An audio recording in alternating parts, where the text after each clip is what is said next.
अस्सलाम वालेकुम व्यूवर, ये असां सही चावल को खत ला के दे थे ज़ैद भाई। अस्सलाम वालेकुम संगत, क्या हाल है? ठीक हो? मज़े? अज अस आए वधे हैं शुजाबाद के इलाके दे विच। साडे भाई हैं उस्ताद इकबाल, उन्होंने घर आए से, उन्होंने मिले से ते खाना शाना खाते से। हुण इंशाल्लाह वापसी थी भी है ते वापसी इंशाल्लाह रहीम यार खान की मुलाकात थी से कम दे ते इंशाल्लाह। ये सही इकबाल सही का कमरा है। ये लोगों का काम सही करेंगे तो अपने काम ही चेक करो सही मियाँ इकबाल साहब दे। जे शे नज़र आवे साकू दसाए कमेंट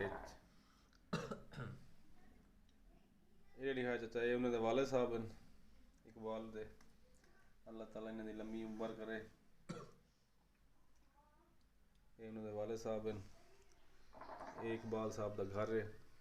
बहुत प्यारा घर बनाया थी माशाअल्लाह, मेहनत मजदूरी करके वालदान की मेहनत नाल ये उन्हें अपना घर बनाया। इस इकबाल साहब को अस रोटी शोटी खा के दिए। हूँ इंशाल्लाह तो निकलते पे तैयारी तो सारी कट्ठे आई तो जिथे कम करने पे उ तो मैसेज आ गए कि असा नाली दाड़ी कम रोकने। हूँ अस इकबाल को हूँ थी कि खड़े पे तो असा हूँ थी पे रवाना इतों किने इंशाल्लाह। बाकी हूँ रहीम यार आके वाली प्रेसूँ बाकी इकबाल आ वजे उन्हें थोड़ी जी वीडियो बने वाली तो रवाना थी।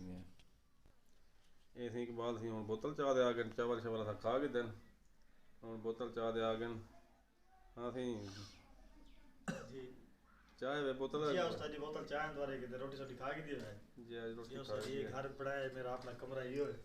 एक नाले में कमरा है के यार है ये मेरे वालिद जी है। मैं दिखाया पहले ये ने वाले साहब ने अल्लाह ताला ने जिंदगी करे।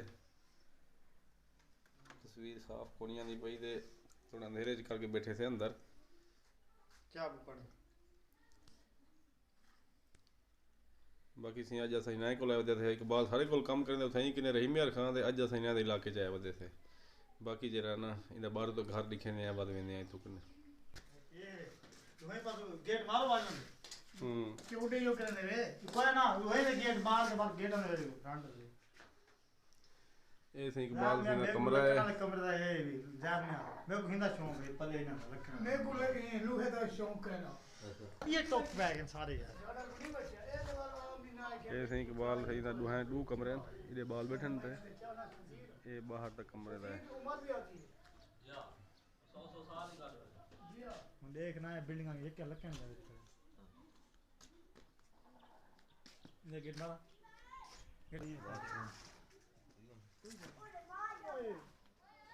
अरे भाई रूम में ना ये है इन्हें जरा दूजा घर है वो दूजे पासे है। ये है इकबाल दा पुराना घर इतना इकबाल